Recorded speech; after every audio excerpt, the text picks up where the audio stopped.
ವೀಕ್ಷಕರೇ ನಮಸ್ಕಾರ. ನೀವು ನೋಡ್ತಾ ಇದ್ದೀರಾ ಆರ್ ಮ್ಯಾಕ್ಸ್ ಕನ್ನಡ. ನಾನು ಅಶ್ವಿನಿ ಭಟ್. ಪಾಕಿಸ್ತಾನವನ್ನು ಶತ್ರು ರಾಷ್ಟ್ರವೆಂದು ದೀರ್ಘಕಾಲ ದ್ವೇಷಿಸಬಾರದು ಎಂದು ಆರ್ಎಸ್ಎಸ್ ಮುಖ್ಯಸ್ಥ ಮೋಹನ್ ಭಾಗವತ್ ಅವರು ಹೇಳಿದರು.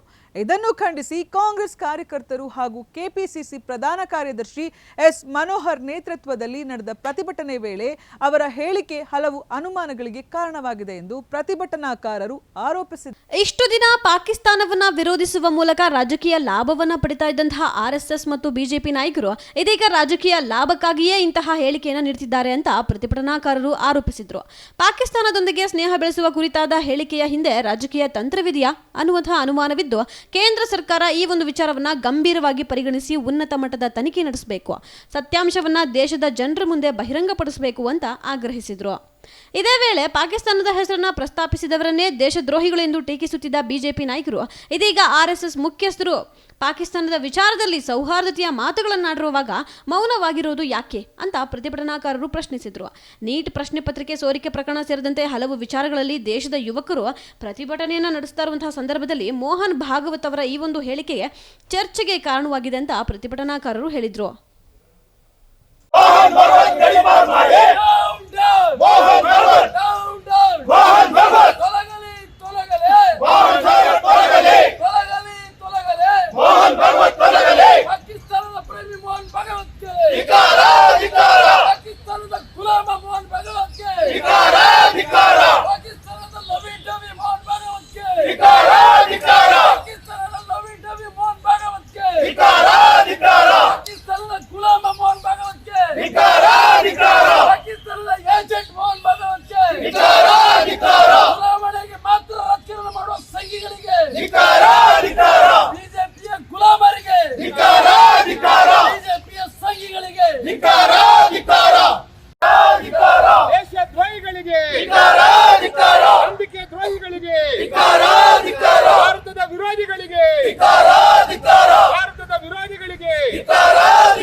ಆರ್ಎಸ್ಎಸ್ ಕೈಗೊಂಬೆ ಆಗಿರುವ ನರೇಂದ್ರ ಮೋದಿಗೆ, ಪಾಕಿಸ್ತಾನದೊಂದಿಗೆ ಪ್ರೇಮ ಬೆಳೆಸುತ್ತಿರುವ ಮೋಹನ್ ಭಾಗವತ್ಗೆ ಗಡಿಪಾರ್ ಮಾಡಿ, ಗಡಿಪಾರ್ ಮಾಡಿ, ಗಡಿಪಾರ್ ಮಾಡಿ, ಗಡಿಪಾರ್ ಮಾಡಿ.